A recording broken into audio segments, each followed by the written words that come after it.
आज संसद में अब से कुछ देर के बाद महिला आरक्षण संशोधन विधेयक और उसके साथ के 3 विधेयकों पर मतदान होगा। हमारे साथ बात करने के लिए ऑल इंडिया महिला कांग्रेस के अध्यक्ष अलका लांबा हैं। अलका जी, विधेयक अब उसका फैसला होने वाला है, क्यों विरोध कर रहा है विपक्ष? विपक्ष किस चीज़ का विरोध कर रहा है? विपक्ष तो चाहता है कि 33% महिला आरक्षण कानून आज और अभी लागू हो जाए। जो संख्या है उसी पे लागू कर दीजिए। विपक्ष तो ये कह रहे हैं कि ओबीसी बहनों को भी अधिकार दे दीजिए। क्यों ओबीसी बहनों के आप खिलाफ खड़े हो गए हैं? क्यों उनको अधिकार नहीं देना चाहते? ये सवाल है।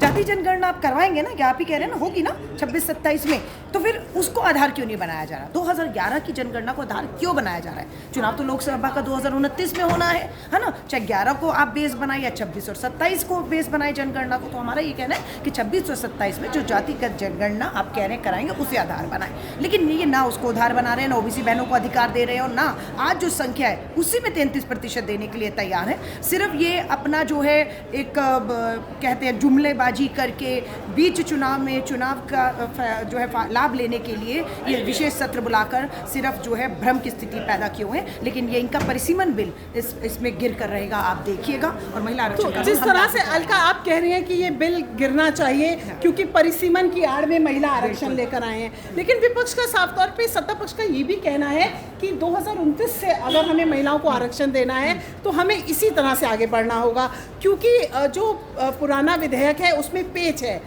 नई जनगणना परिसीमन। देखिए, हम ये कह रहे हैं कि आपने पहले रोड़ा खुद ही अटकाया कि हम जाति जनगणना कराएंगे, परिसीमन कराएंगे। 30 महीने बाद आप यू टर्न कर रहे हैं। आप कह रहे हैं जनगणना की जरूरत नहीं, परिसीमन की जरूरत नहीं, आरक्षण तो 29 में लागू करेंगे ना। आप ही ने कहा, हम तो कह रहे हैं अभी कर दीजिए। और विधानसभाओं में भी लागू होगा, तो विधानसभा उत्तर प्रदेश आ गया, पंजाब आ गया है, उत्तराखंड चुनाव आ गया है, गोवा चुनाव आ गया, इसी 27 में आ गया है। लागू करिए, कहिए कि इन राज्यों के चुनाव भी हम जल्द इसको लागू उस पर करेंगे। आपकी मंशा ही नहीं है लागू करने की, साफ सी बात तो है। साफ तौर पर यह है अलका लांबा जो कह रही हैं कि सरकार की मंशा ही नहीं है इस विधेयक को लागू करने की, वो केवल राजनीति के लिए इसे लेकर आए हैं। संसद परिसर से अमर उजाला के लिए मैं पूनम मेहता द्विवेदी। अगर आप ये वीडियो YouTube पर देख रहे हैं तो हमारे चैनल को सब्सक्राइब कर बेल आइकन दबाएं, और Facebook पर देख रहे हैं तो हमारे पेज को लाइक